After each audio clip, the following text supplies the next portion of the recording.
E Deus colocou no meu coração o texto que está na segunda epístola de Timóteo, do apóstolo Paulo escrevendo ao jovem pastor Timóteo. E ele diz assim: ora, numa grande casa não há somente utensílios de ouro e de prata, há também de madeira e de barro. Alguns para honra, outros, porém, para desonra. Assim, pois, se alguém a si mesmo se purificar desses erros, será utensílio para honra, santificado e útil ao seu possuidor, estando preparado para toda boa obra. Abençoe-nos o Senhor com esta porção da sua palavra lida. É bem verdade essa analogia.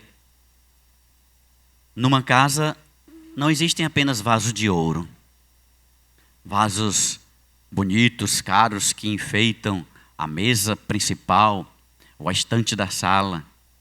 Existem também vasos de madeira, de barro, recipientes frágeis. Uns são para a honra, uns são para a exuberância da casa, outros são para a privacidade da casa. Uns recebem a apreciação e o elogio de quem chega e observa. Outros recebem dejetos. Outros estão na cozinha, no quintal, no toalete. E o apóstolo Paulo traz aqui ao jovem pastor Timóteo a lembrança de que quando nós, servos e servas de Deus, nos apresentamos, nos consagramos e nos santificamos e nos purificamos dos nossos erros, nós então passamos a ser vasos de honra e de bênção, santificados e úteis ao nosso possuidor. Você é útil ao seu possuidor? Você tem alguma utilidade para Deus? Deus pode contar com você para alguma coisa relacionada ao bem? Ou você só vive para seus interesses? Deus pode usar você para fazer o bem a alguém, por exemplo? Deus usa pessoas como vasos. Como os vasos são utilizados. Essa é a analogia do apóstolo Paulo.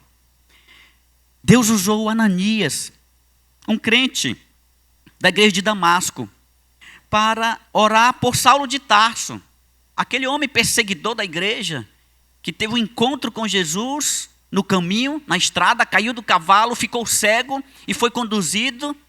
E lá estava ele, já há 3 dias sem enxergar, e arrependido e orando, quando Deus deu uma missão a Ananias e disse: vai lá em Damasco, vai lá, entra na cidade, na rua direita, você vai lá, tem um homem lá, ele está cego, vai lá e ora por ele, para que ele volte a ver. E Deus usou Ananias para restabelecer a visão de Saulo de Tarso, que se tornou o apóstolo Paulo. Deus usou uma menina, uma garota, que havia sido tomada como refém e tornada escrava na casa de um militar rico da Síria. Naamã era comandante do exército da Síria, era um homem da confiança do rei, era uma grande autoridade militar, e ele era leproso.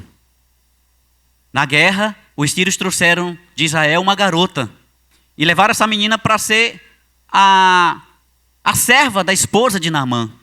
E colocaram essa menina à disposição daquela mulher rica, da esposa do comandante.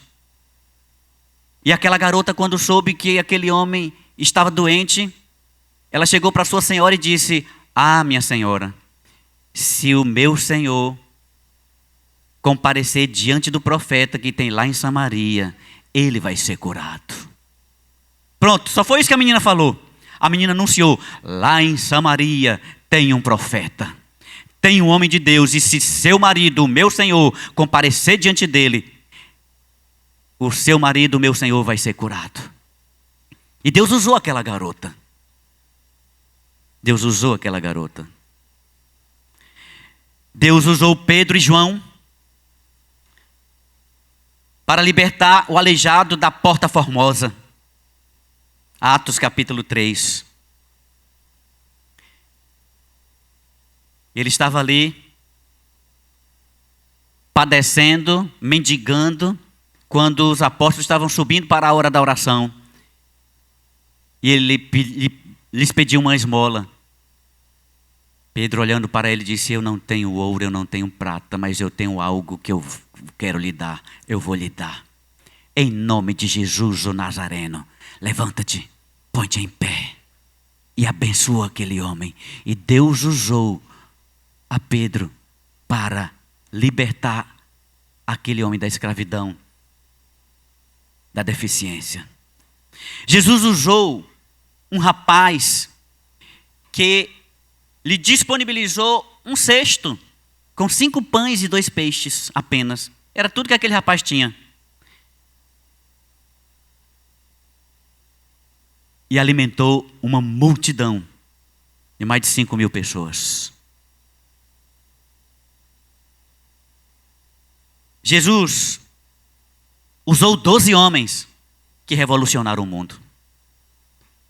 Os primeiros apóstolos. Deus usou uma mulher, irmã de caridade, para socorrer os moribundos nas ruas de Calcutá. Madre Teresa de Calcutá.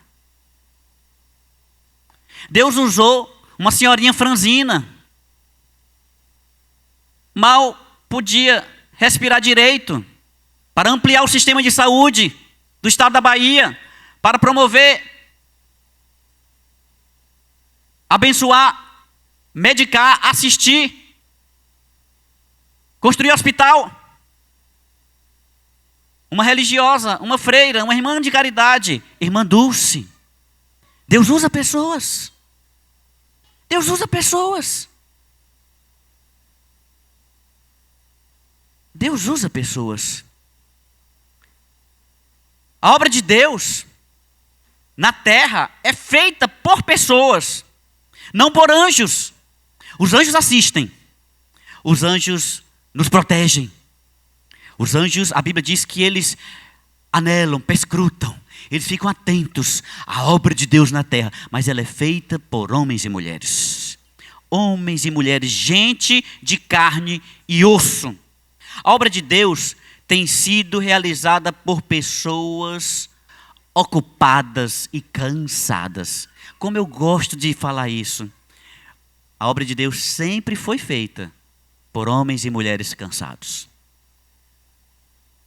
Os desocupados não querem se ocupar. Os desocupados são inúteis. Quando Jesus chamou aqueles primeiros discípulos, os primeiros apóstolos, eles estavam trabalhando. Tinha uma sociedade de pesca. Eram pescadores. E Jesus disse: de agora em diante vocês vão ser pescadores de homens. Larga aí essas redes. Deixa o barco. Eu quero vocês. Eles estavam ocupados, estavam trabalhando. Ah, pastor, eu estou muito cansado. Desde sempre, o reino de Deus sempre foi feito. A obra de Deus sempre foi feita por homens e mulheres cansados, ocupados, cheios de atividades. Esse pessoal que estava aqui, todo mundo casado, pai, mãe de família, funcionário público, profissional liberal, com lutas, com tristezas, com agruras, com desafios financeiros. Muita luta. Mas estamos servindo ao Senhor. Porque Deus usa e Deus conta com homens e mulheres. Tudo que Deus faz na terra, Ele o faz através de pessoas que se deixam usar por Ele, que se colocam nas mãos dEle. Deus age, Deus fala, Deus ajuda, Deus socorre, Deus ampara, Deus consola, Deus orienta, Deus liberta, Deus supre, Deus cuida, Deus ama, através das pessoas que Ele coloca no nosso caminho.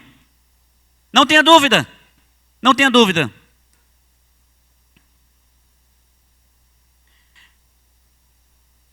Não se assuste no que eu vou dizer agora. O diabo também faz isso. Ou seja, o diabo também usa pessoas. Ele usou Judas para trair a Jesus. Ele pode usar alguém para lhe criar um problema, para roubar a sua paz. Ele usou Hitler para dizimar significativa parte da humanidade.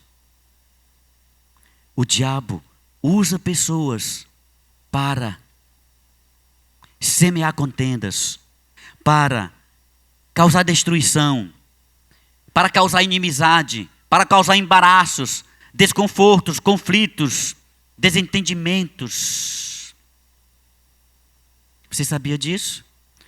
Agora, uma curiosidade é que nenhum espírito, quer seja do bem ou do mal, pode agir na terra se não for através de corpos. Por isso que Deus procura homens e mulheres. Deus quer usar você. Deus quer usar sua língua. Deus quer usar seu pensamento. Deus quer usar seu coração, sua inteligência, seus recursos, sua experiência, seu currículo, sua casa, seus bens. Deus quer usar você para promover a glória dele aqui na terra, para promover o bem. Mas o diabo também tem sede de usar sua língua para você difamar alguém, destruir alguém, porque ele é destruidor. O diabo também tem sede de usar um coração para inflamar esse coração com a inveja, com a maldade, com a perversidade.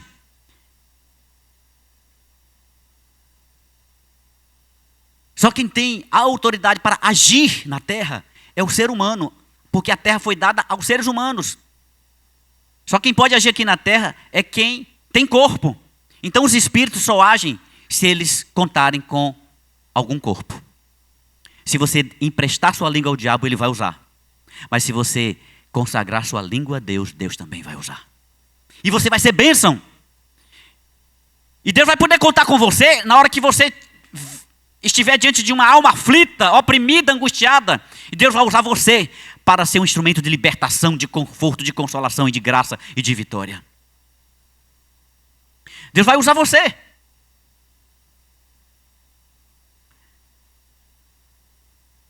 Aquele rapaz disponibilizou um cestozinho, era tudo que ele tinha. 5 pães. Tem uma rapaziada aqui que só um come mais de 5 pães. Então não dá para muita coisa 5 pães, né? Não dá para muita coisa 5 pães. Mas era tudo que ele tinha. Ele disponibilizou na mão de Jesus. Os discípulos foram lá: mestre, tem um rapaz aí, que tem um cestinho aí, tem 5 pães, 2 peixes. Ele está oferecendo. Pode trazer. Vale. Deus não quer o que você não tem. Não precisa? Ele não precisa de nada. Ele quer a disponibilidade do seu coração. Você tem emprestado sua língua para quem? Tem disponibilizado sua língua para quem? Seu tempo, seus olhos, sua mente, sua inteligência, seu corpo. Como você tem usado o seu corpo? Como você tem usado sua inteligência? As suas virtudes, mesmo as nossas virtudes, se elas não forem bem canalizadas para a direção correta, elas podem se constituir um laço e uma maldição.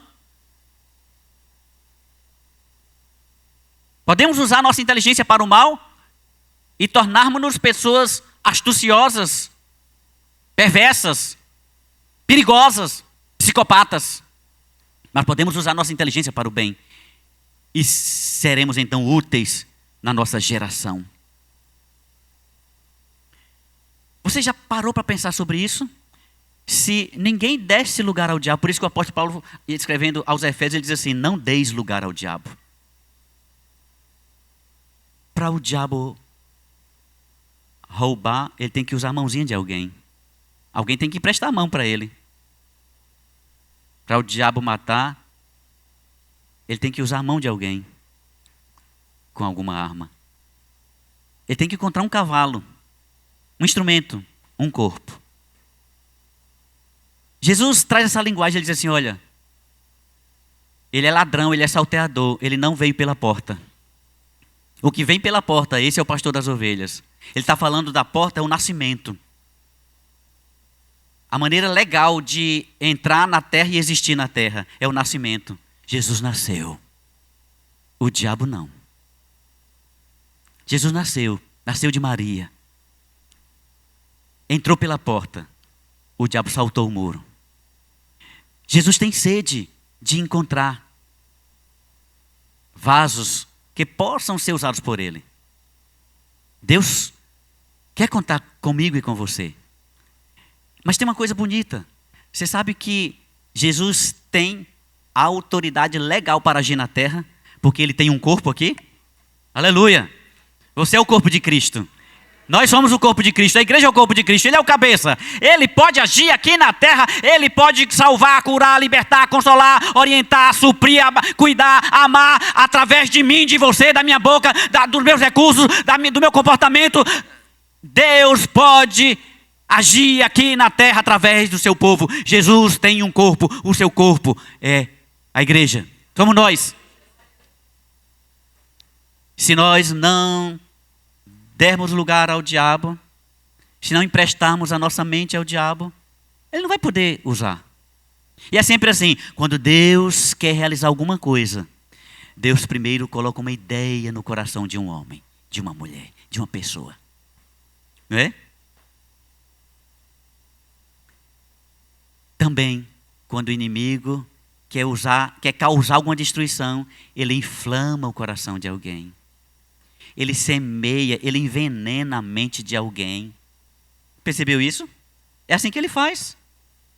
Quando o diabo quer causar uma destruição, ele invade a mente de alguém. Ele semeia uma ideia, um pensamento envenenado, inflamado, maligno. Se não dermos lugar ao diabo, nenhuma legalidade ele terá para agir. Ultimamente, por quem você tem sido usado? Nos seus pensamentos, nas suas palavras, na sua conduta, no uso do tempo, no uso dos recursos, no uso do seu corpo. Quem tem sido você? Instrumento do bem, do mal? Você tem ajuntado ou espalhado? Você tem sido luz ou trevas? Quem tem usado mais você ultimamente? Deus ou o inimigo? Você é um servo de Deus, uma serva de Deus? Deus pode contar com você?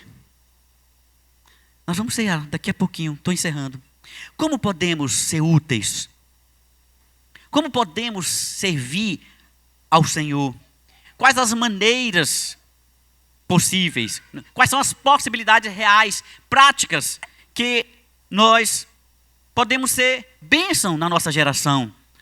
Nós podemos ser úteis ao reino de Deus, ao bem, à promoção do bem comum, à construção de um mundo melhor. Como isso acontece? Quais são as maneiras, à luz da Bíblia? Rapidamente eu quero compartilhar 3 aspectos bem simples, bem práticos, bem óbvios. A primeira maneira é indo. Ide por todo mundo.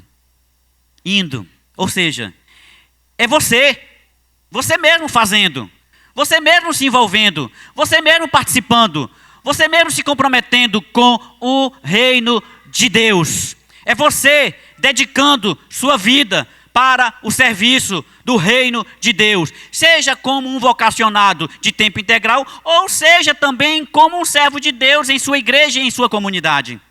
Há algo que você pode fazer. Você tem dons, você tem inteligência, você tem saúde, você tem tempo, você tem recursos. Há algo que você pode fazer. Onde estão os varões desta igreja? A equipe de estacionamento precisa de varões.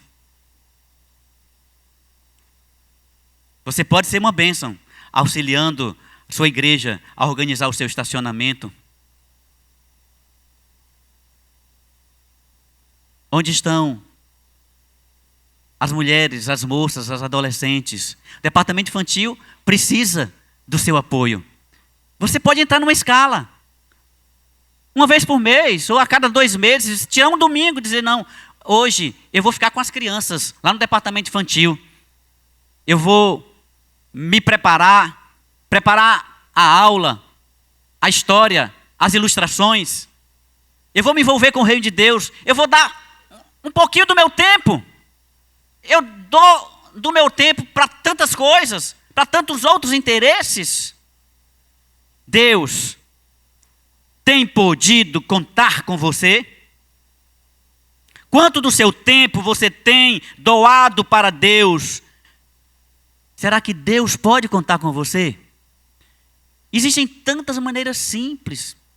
Olha, seja útil. Ser útil é suprir necessidades, é resolver problemas. Se você quer fazer uma coisa que muita gente já faz e que não precisa ser feito, isso não é utilidade. Mas tem coisas que a gente pode fazer e que precisa ser feito. Não é? Assistência, a visitação, a ornamentação, a recepção. Entra numa escala, entra na equipe de recepção, sabe? Aí com graça, com simpatia, com acolhimento, fica lá na porta para receber quem está chegando, dá um sorriso, coloca o coração na palma da mão, cumprimenta a pessoa, dá-lhe boas-vindas. Nosso irmão Diácono Anderson, no podcast aí do último, compartilhou sobre o acolhimento. Que coisa boa. Tem tanta gente bonita aqui, simpática, feliz, que pode contagiar, não é? Coisa simples, mas que traduzem nossa participação, nosso envolvimento, não é? Talvez você pode acompanhar o ministério de visitação numa visita, num socorro, numa missão. Não é? Levar uma medicação, levar uma assistência, realizar um culto, fazer uma oração, pessoas angustiadas, desorientadas, precisando do aconchego, do acolhimento. E Deus vai usar você. E você vai ser bênção. E você vai ser bênção. A segunda maneira, simples, no ensino do Novo Testamento, é orando. Eu posso participar do reino de Deus indo, eu posso participar do reino de Deus orando, como intercessor. A obra de Deus enfrenta uma batalha espiritual. É necessário que haja intercessão. Uns descem lá até o poço, mas os outros têm que ficar lá de fora segurando as cordas, sustentando a oração. Você ora por sua igreja. A obra de Deus precisa ser regada com oração. Proteja sua igreja, abençoe sua igreja, ore por sua igreja, pelo seu pastor, pelos seus projetos, pela sua missão. Não critique e não fale mal da sua igreja, ore pela sua igreja. Abençoe sua igreja, porque ela é você, você é ela. Ela é abençoada, você é abençoada. A minha igreja é uma maravilha, eu sou uma maravilha. Minha igreja não presta, eu não presto. Eu sou igreja, né? Eu sou igreja. Eu sou igreja. Maneiras tão simples. O reino de Deus precisa de intercessores. Você não pode esquecer de orar. A oração é semente, semeie o bem, semeie o bem. Ore pelos seus filhos, ore pela sua igreja, ore pela sua família, ore pelo seu trabalho. Ore, semeie o bem em oração. Semeie o bem em oração. Terceiro e último lugar, outra maneira simples de realizar a obra de Deus. Primeira, indo. Segunda, orando. Terceira, contribuindo.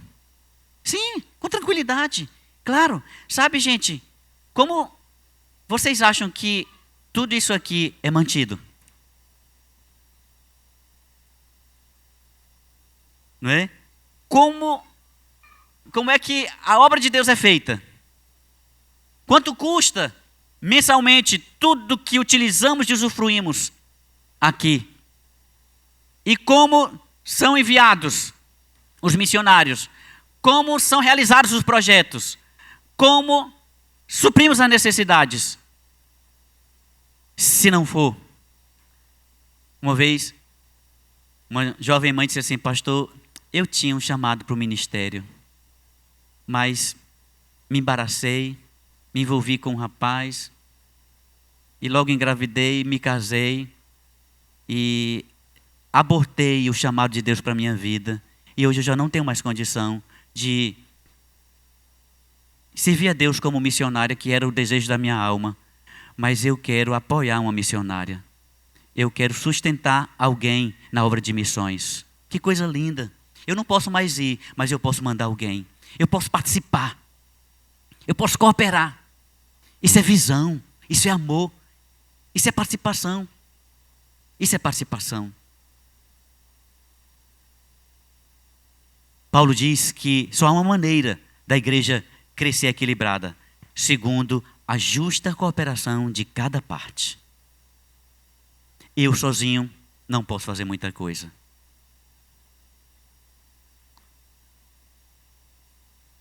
Lelívia sozinha não pode fazer muita coisa. Regina sozinha não pode fazer muita coisa. Ari sozinha não pode fazer muita coisa. Rita sozinha não pode fazer muita coisa. Mas o meu pouquinho, com um pouquinho de cada qual de vocês, vai dar o todo que Deus precisa. O importante é a consciência, é o amor, é o zelo, é a visão. Ai, que maravilha. Quando eu me envolvo e participo e contribuo e vejo a obra de Deus sendo realizada, eu fico feliz porque eu sou um soldado, eu sou um súdito do reino de Deus. E Deus conta comigo. A maneira como eu uso os bens que Deus me permite obter, fala muito do meu caráter, dos meus valores, da minha fé, da minha espiritualidade, da minha religião. Né? Se eu sou generoso, liberal para tudo que é fútil e sou mesquinho e pequeno com a obra de Deus, não sei se eu me converti de fato. Não sei se eu me converti de fato. Você tem disponibilizado os seus recursos, mas para quem? Para Deus ou para o diabo? Para o mundo, para os prazeres? Você tem participado da obra de Deus na proporção da bênção de Deus na sua vida? Uma vez alguém falou assim: contribua de acordo com a sua renda, para que Deus não torne sua renda de acordo com sua contribuição. Aquele rapaz tinha uma cesta, 5 pães e 2 peixes, e disponibilizou para o Senhor. É o que você tem. É na proporção da sua graça. Ninguém dá mais, ninguém dá menos. É a consciência, é o amor. Deus pode contar com você como? Indo, orando, contribuindo. Quem tem usado você? Quem tem usado o seu corpo? Deus usa pessoas. Vem para perto. Serve ao Senhor. Dê um pouquinho do seu tempo. Participa de um departamento. Dá sua cooperação. O nosso departamento infantil lá em cima é lindo. Salinhas novas, refrigeradas, móveis novos, uma equipe pedagógica maravilhosa, né? Temos recursos didáticos, temos treinamento para abençoar os pequeninos, né? Precisamos de professores, de administradores, de ornamentação, de ornamentadores, de recepcionistas, de manobristas, precisamos de visitantes, visitadores, né? De servos e servas de Deus. Deus usa pessoas. Eu quero convidar você a se colocar diante de Deus. Senhor, me usa. Senhor, usa a minha vida. Eu quero ser uma bênção. Eu quero ser uma bênção na minha geração. Eu quero ser uma bênção para a minha igreja. Eu quero ser uma bênção para a minha família, para a minha comunidade. Deus usou Abraão. Pegou Abraão e Sarai. Mudou o nome deles, transformou a vida deles e disse: olha, em ti serão benditas todas as famílias da terra. Deus pegou uma família com um ponto de partida para que aquela família fosse bênção para todas as outras. Deus nos abençoa não é simplesmente para que a gente fique abençoado. Que adianta você ter uma casa maravilhosa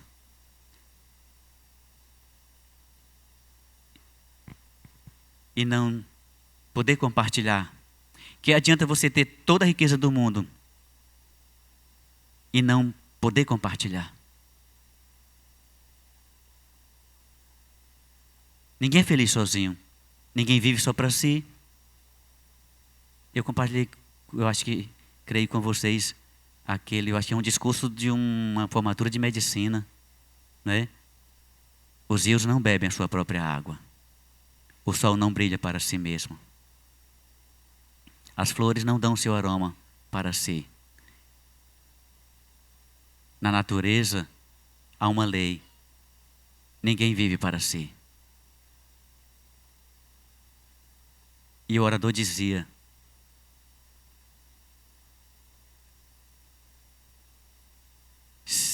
é muito bom quando nós estamos felizes, mas melhor ainda é quando outras pessoas estão felizes por causa da gente. Porque fomos usados por Deus, porque abençoamos, porque promovemos o bem, porque suscitamos uma memória eterna. Encerrando essa reflexão, eu volto a dizer: só seremos lembrados aqui por duas coisas: ou pelos problemas que criamos, ou pelos problemas que resolvemos. Você quer ser uma pessoa de sucesso? A vela, para brilhar, tem que ser consumida. Tem que se deixar ser consumida, não é? Senão, você quer ter sucesso? Seja útil. Resolva problemas, supra necessidades. Se coloca na mão de Deus: Senhor, me usa. Senhor, eu quero ser usado por Ti. Eu quero ser uma bênção na minha geração. Eu quero ser uma bênção para a minha igreja. Que Deus nos conceda essa graça.